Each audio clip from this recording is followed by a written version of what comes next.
Kathy would have some thoughts on Tesla and Elon Musk. I think Elon is a maestro of raising barriers to entry with innovation, that is so much faster than anyone else. Why? Because he's so first principles, physics driven in his analysis of how to approach a new idea, a big idea. So tell me this then, Kathy. I mean, if you look at the cohort of the CEOs that you back, Brian Armstrong, does he hit that bar? Is he above Elon, or is he at the money? You've got Elon, you've got Brian, you've got Tony Wood at Roku.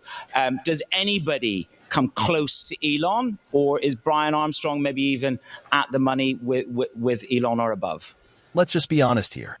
Musk is on another level, in fact, in another dimension. That's not to disparage other CEOs and other founders.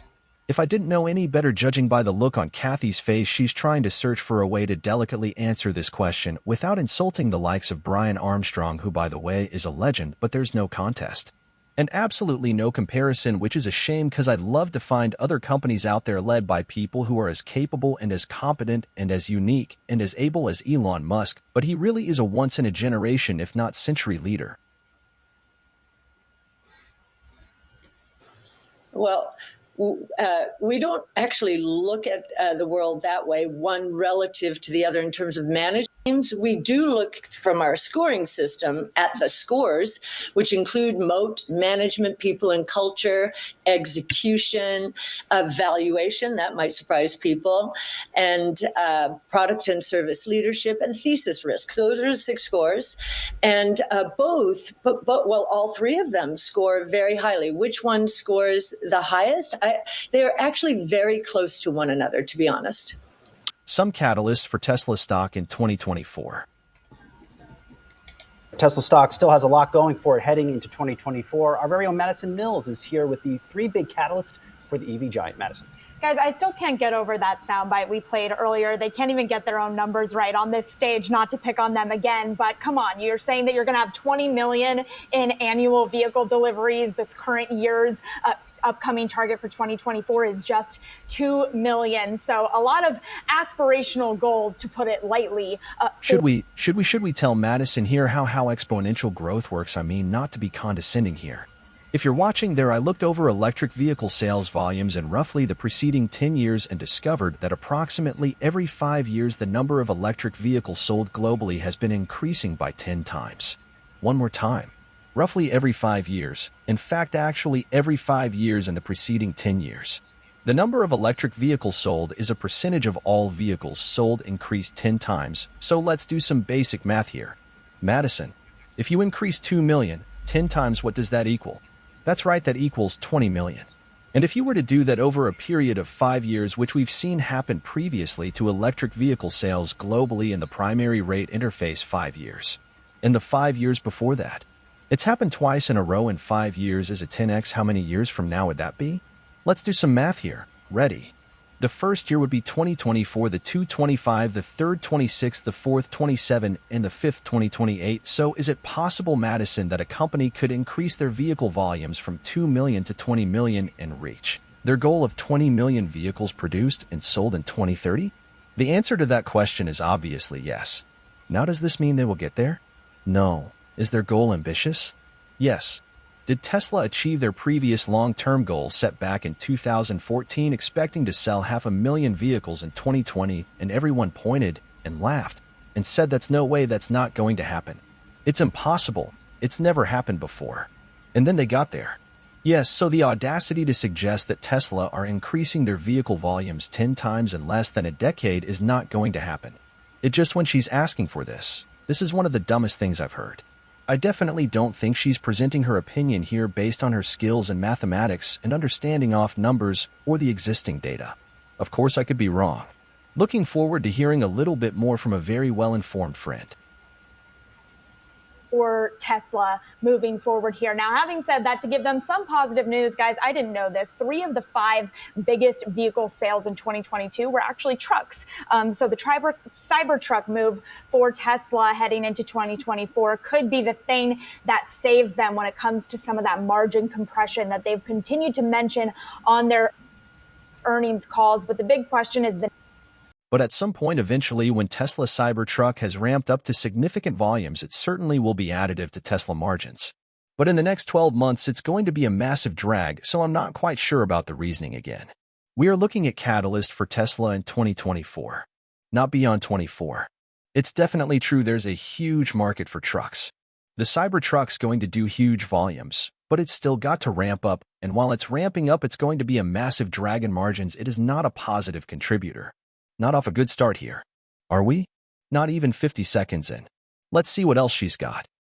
Their earnings calls, but the big question is the next-gen batteries for those Cybertrucks moving forward. Also, the ramp-up in production of those Cybertrucks. They're expanding their factories in Mexico to allow for some of that production ramp-up to continue as concerns about that production volume remain on the street.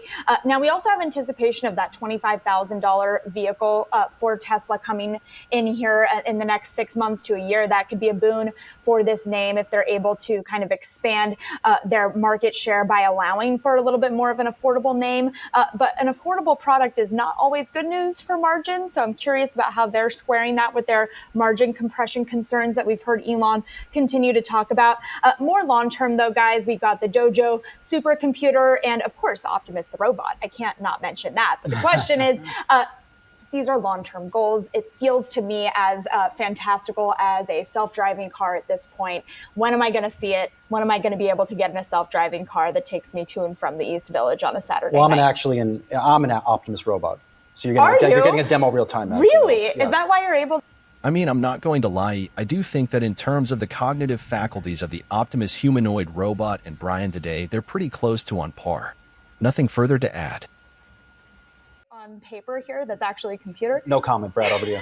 You know, as we're thinking about Optimus, the 4680 battery, and then lastly, the Dojo, you talk about a reality check that might need to be had over at the company. They were talking earlier about this year, the Dojo being able to compete with the NVIDIA H1 by the end of this year.